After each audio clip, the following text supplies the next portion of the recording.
শুভেন্দু অধিকারী তিনি যেটা স্পষ্ট করে বললেন যে পুরুলিয়ার পাড়া থেকে তিনি ফিরছিলেন একেবারে চন্দ্রকোনা রোডে, সেইখানে যেভাবে বিক্ষোভ দেখানো হয়েছে তিনি বললেন যে তিনি এখানে অবস্থান করবেন এবং তিনি এফআইআরও করেছেন এবং সেটা স্পষ্ট তিনি সেই কপিটা দেখালেন।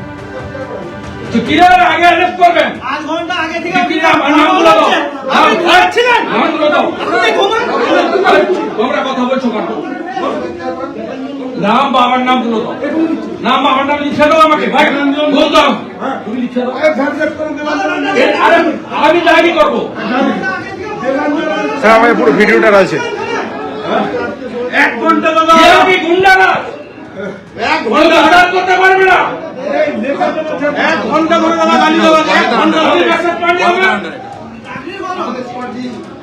আমার লাগবে না স্কট, আপনি চেংড়াতে দিয়ে আমার গাড়ির উপরে মোটা মোটা ফাঁস দিয়ে মারবে।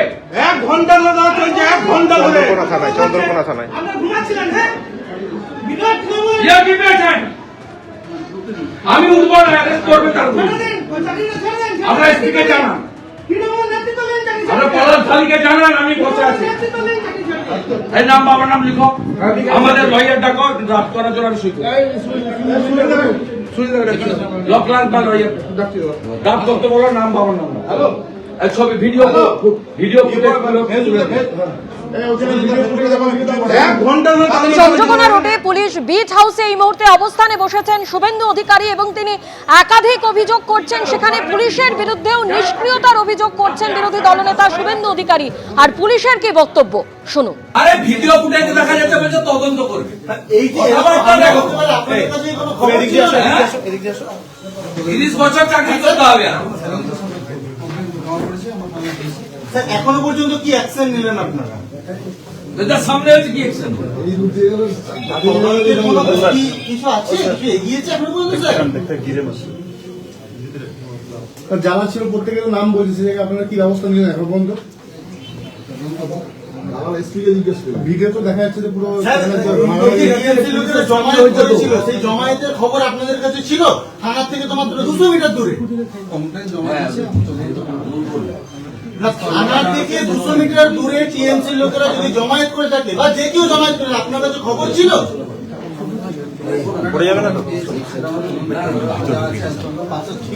যখন ঘটনা ঘটে তখন আপনারা পুলিশ কোথায় ছিল?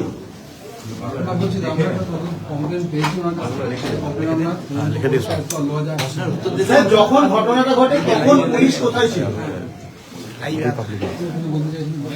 না স্যার, যখন ঘটনাটা ঘটে তখন পুলিশ কোথায় ছিল, আপনারা কোথায় ছিলেন তখন?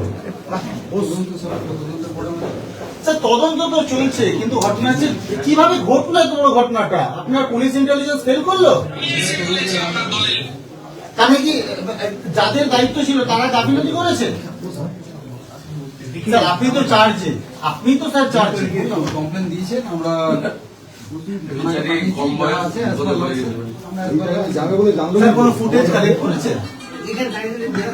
আমাদের কাছে ইতিমধ্যেই সেই ভিডিও ফুটেজ এসছে যে বহিরাগত সিআরপিএফ তারা চিনতে পর্যন্ত পারেনি কারা স্লোগান দিয়েছে বা কারা পতাকা নিয়ে গিয়েছিল।